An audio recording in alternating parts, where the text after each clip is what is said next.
اولاد کی اچھی تربیت یہ نہیں ہے کہ آپ نے ان کو بڑے مہنگے اسکول میں داخل کرا دیا، بڑے مہنگے کپڑے پہنا دیے، مہنگے مہنگے کھانے کھلا دیے۔ قیامت کے دن یہ نہیں پوچھا جائے گا کہ تم نے اپنے بچے کو کس اسکول میں پڑھایا تھا، اس کی فیس کتنی تھی۔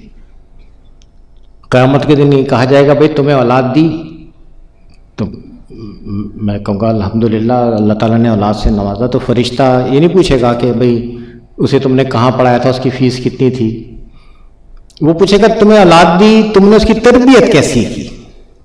تربیت کے بارے میں باپ سے سوال ہوگا، تربیت کے بارے میں ماں سے سوال ہوگا۔ تو تربیت یہ نہیں ہے کہ ہمارے بچے بڑے تمیزدار ہوں، یہ تو مینرز ہیں، یہ تو مینرز اور ایٹیکیٹ ہیں، یہ تو ادب آداب ہیں کہ جی بچے سلام کرتے ہیں، ادب سے بیٹھ جاتے ہیں، بڑے اچھے بچے ہیں جن کی انہوں نے تربیت بڑی اچھی کی ہے۔ یہ تربیت تھوڑی ہے، یہ تو مینرز ہیں، ادب آداب ہیں۔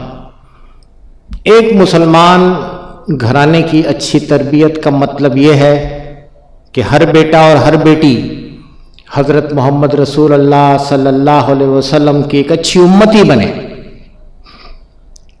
ہر ماں، ہر مسلمان ماں کو یہ نیت کرنی چاہیے، ہر مسلمان والد کو یہ نیت کرنی چاہیے کہ ہمیں اللہ نے اولاد کی نعمت سے نوازا۔ اس نعمت کا شکر یہ ہے کہ ہمارے بچے اچھے انسان بنے، اچھے مسلمان بنے، اور رسول اللہ صلی اللہ علیہ وسلم کے ایک اچھے امتی بن کر اس دنیا میں خیر کے فروغ کا ذریعہ بنے۔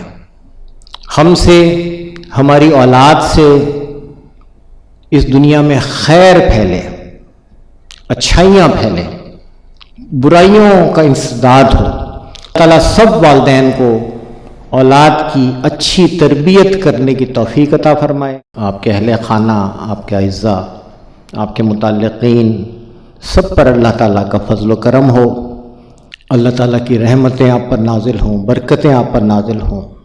آپ کی جو ذمہ داریاں ہیں بطور والدین، اللہ تعالیٰ سب والدین کو ان کی اولاد کی طرف سے آنکھوں کی ٹھنڈک عطا فرمائے، سکھ عطا فرمائے۔